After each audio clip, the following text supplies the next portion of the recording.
here in Arizona as he joins Elite Company. He becomes the 4th man in super middleweight history to become a 3-time super middleweight champion of the world as he captures the interim WBC super middleweight championship of the world. A 3rd round destruction over the likes of David Lemieux in front of a very excited and enthusiastic crowd. Ladies and gentlemen, 26-0, 23 knockouts. I don't just like watching this guy fight, I love watching him fight. He's must-see TV. Please welcome, the champ is here, David and Bandera Roja Benavidez. David? How do you feel, David? I feel good, man. You know what? I just want to take this time to thank God, thank Al Heyman, thank Samson Lukowicz. It's been a crazy ride, you know. Closer to the mic, please. I'm sorry. It's been a crazy ride, you know.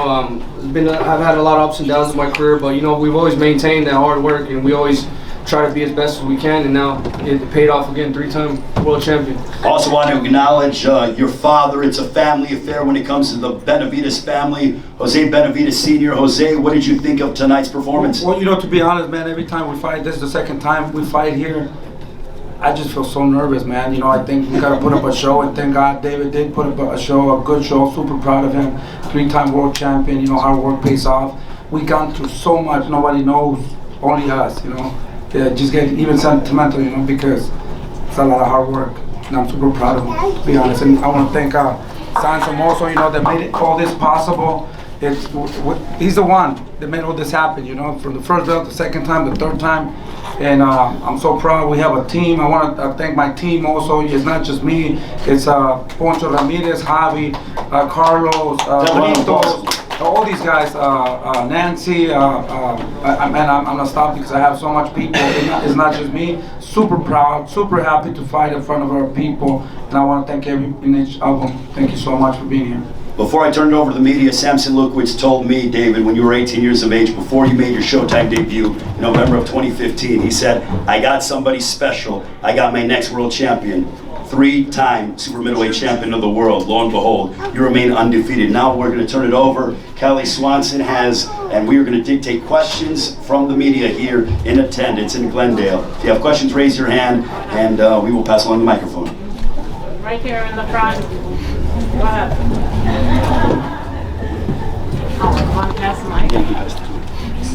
Thanks, Kelly.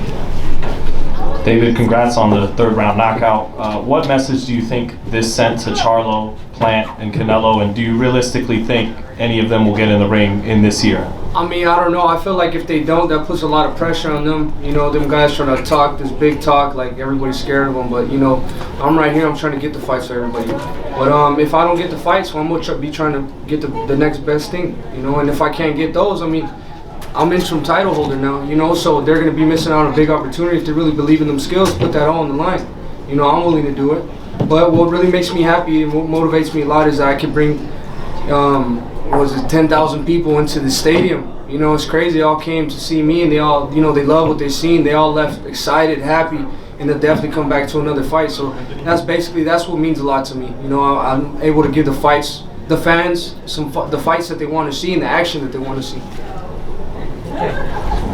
Thanks. David, congratulations on a terrific win. I know you keep calling out all the big names. Without becoming like a complete heel, do you plan on like literally turning up to their fights to challenge these guys in person? I mean, if that's what needs to be done, I mean, I'm not really that type of person to do stuff like that, but if I got to do it, then I'm going to do it, you know, so we'll see what happens, but I think we're really close to making these fights happen. I think Caleb Plant and Charlo will probably be possible by the end of this year, so I'm looking forward to the end of the year. Very cool, and I know this has been a very, very long camp for you. The dates kept changing. How soon would you like to come back in, and Jose, if you want to answer as well? Well, you know what, we had a long camp. This was the longest camp we ever had, 5 months, you know, staying away from my grandson, his son. But that's a big motivation to David. You know, I think he does everything for his son and his family. I see him change, mature a lot, and he's super hungry. He's a Mexican monster, you know. But you know, our job is to train, get ready for whatever our promoter and our manager. I mean, our promoter and our company. You know, they're the ones that decide. It's their job to put the fights together. I would love to fight Charlo, Caleb Plant, whoever is in there. You know, we're ready. We're ready. Back there. Hey David, congratulations on your victory. Rhino here with NewYorkFights.com. You know, obviously Canelo lost to Evil. His plan was to, you know, fight Gennady Golovkin and, you know, for the undisputed title. Do you feel like that you deserve that fight more than Gennady Golovkin at this point? I mean, I feel like I was the #1 contender already when I had won the title eliminator. Now I won the interim title. You know, so basically it's 2 fights that I had to be. I was the #1 contender. I was supposed to be the one who fights Canelo, so I definitely do feel like I deserve it. You know, I put the work in. I beat the challenges and the obstacles that they said that I had to do to get to the world champion, and I still haven't received the fight. So I definitely do think I deserve that fight. Are you willing to go as far as speak to Maurice Suleiman to try to, try to promote yourself and push that fight? I mean, we've spoken to him already, but if we have to speak to him again, you know, we definitely, you know, I'll let Samson Lukowicz take care of that. You know, he's a Picasso in boxing, as we say, so we'll let him take care of that. Hey, let me put it this way for everybody. To be 100%, what I'm saying is precisely the truth. And I want everybody to put that on black and white. We have 3 options for November. One is planned, the second one is Morel, and the third one is Charlo. It's no other way. Canelo doesn't happen. So don't continue fantasize, all of you, on Canelo. It will not take a step ahead to fight the real champion, the champion of the people. So let's not talk anymore about Canelo. Doesn't exist. And he looks so bad that I don't believe he come back. Maybe we'll take a 40-year-old man. But beside that, he will not do nothing else. So please, don't talk anymore about Canelo. It doesn't happen, and it will never happen, most likely. So these 3 guys that they deserve to fight. I imagine the plan is the best one because you have a personal Mandela between for a long time. So if you really want the fight, you be ready for plan. For Morel, that he talk too much. Well, he's Cuban, he like to talk, you know. and Charlo. Charlo deserves to make a decision that it be the hard one to make, but it's a real pay-per-view. So let's not talk anymore about Canelo, please. Thank you. David, this is Johnny from All Around Boxing. Again, a second show here in Arizona. Thank you for coming back. Not only showcasing your skills and showing love to Arizona fighters, but also inspiring a lot of kids here, seeing you, holding your son up in the ring. Now, Jose, you talked about a little bit about the pressure. What I want to know is how are you and David handling the pressure when you guys get here to the States? Because you're talking about, you're to Arizona, because you were talking about that when you fight here, you're a little nervous. Well, I'll put it to you this way: I haven't slept for 5 months. To be honest, any little injury and everything, man. But this is what I love, and I will do it again. It's super hard. People think it's super easy, but I'm super proud of what Jose Benavidez Jr. has done, David has done. Now we have Rayo Valenzuela, Diego Pacheco. Man, I'm in heaven. I think I'm also on a dream, that I don't want to wake up. I got a beautiful family. I got my kids, and I just want to go back Monday. I'm gonna start training again, and hopefully we can give you guys good fights. But it's super hard. A lot of sacrifice, a lot of tears. He can tell you, we cried together. There's so many obstacles that we got to go through, and that's what makes him the Mexican monster, because of all these things that we go through. What doesn't kill you makes you stronger.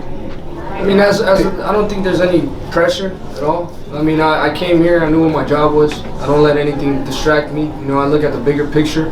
The 3rd title was the bigger picture, and I feel like for me it's just, like I said, it's a dream come true coming back and fighting for a title in my home city, Phoenix, Arizona. I grew up here, I used to be right here with these little kids. I used to be at the gym all day with my dad all day, and we struggled here too. So for me to come back to the city, knowing that other kids go through the same thing I went through when I was a little kid, because Phoenix, Arizona is not an easy place to come out from. But if I could show them that I did it, it really motivates me a lot that, they could probably go and get it for themselves. Over here. David, when you left Phoenix, you became a star. Put the mic to your mouth. Thank you. When you left Phoenix and then you became a star, you really didn't have the hometown base. And are you surprised how much the city has warmed up to you? I mean, you do a huge crowd back in November at the downtown arena, another huge crowd tonight. It's like you never left. No, I'm not surprised. I knew that it was going to be this type of crowd. I just had to prove to the people, you know what, just because I'm from Phoenix, Arizona doesn't mean I'm going to get supported by everybody. I got to, you know, do something that the people like to see. You know, I got to box a certain type of way so the people come and support me. I think if I box a different type of way, I don't think I have as much support as I have. But because I'm in there, I'm hungry. You know, I want to go in there, I want to get the knockouts every single fight, and I'm trying to hurt the person I'm fighting every single round. I think that attracts the people. And, you know, that's why I feel like the people gravitate towards me so much, because I represent the city and I put it on my back. And like I'm saying, I'm just so proud to be from Phoenix, Arizona. David right here, Adriana with ABN Sports. Congratulations on a great victory tonight. David, do you believe that you are the best 168-pounder? You just need those fights to happen to be able to just prove it to everyone. Yeah, I definitely feel I'm the best super middleweight in the world. You know, I'm not going to take no for an answer. You know, people say this and that, but at the end of the day, these people that talk a lot, they haven't fought me. They haven't seen me in the ring. They haven't seen what I can do. I know what I'm capable of, and I know when the going gets tough, I know what comes out of me. You know, the beast comes out of me, and I didn't even get pushed there tonight. You know, once I really get in a fight where it's 50-50 and the guy brings the best out of me, you'll see a whole completely different David Benavidez. This was just the tip of the iceberg. All right, we got one more for you right here, and then we'll let you go. All right, Two-Tone Superstar from the Two-Tone Superstar podcast. David, you was in your bag tonight, like I told you before. How did you know that uppercut was going to just keep cooking that man tonight? I knew it was going to keep landing, because with people that throw wide hooks like that, you try to counter it, you try to block it and throw uppercut. And he's kind of like this the whole time. I was really surprised that the first right hook to the body I threw landed so easy, so we kept doing that. The jab kept landing super easy, so we kept doing that. You know, everything in my arsenal was really available for me the whole night. So I mean, I just took advantage of it. You know, you can hear my throat's a little raspy. You know, I felt like I wasn't 100%. I was a little sick, but I said, fuck it, let's try to take him out. The first round, I'm really surprised that they didn't stop it, because it was a nasty flurry. But the ring, they didn't even count an 8 count. You know, they just went to the ring, but. It was a nice highlight, you know, and then I knew he was extremely hurt from there. But the thing about David Lemieux that I seen, that was one fighter I've never seen like that, where he's extremely hurt, but he's extremely dangerous too. He was coming back with some big hooks. So I think when he came back the second round, he threw a big hook, and I kind of caught it, and I was like, oh man, this guy has some power, so I got to be careful. So, but that made me even better too. It made me pick my shots even better. So it was a good experience.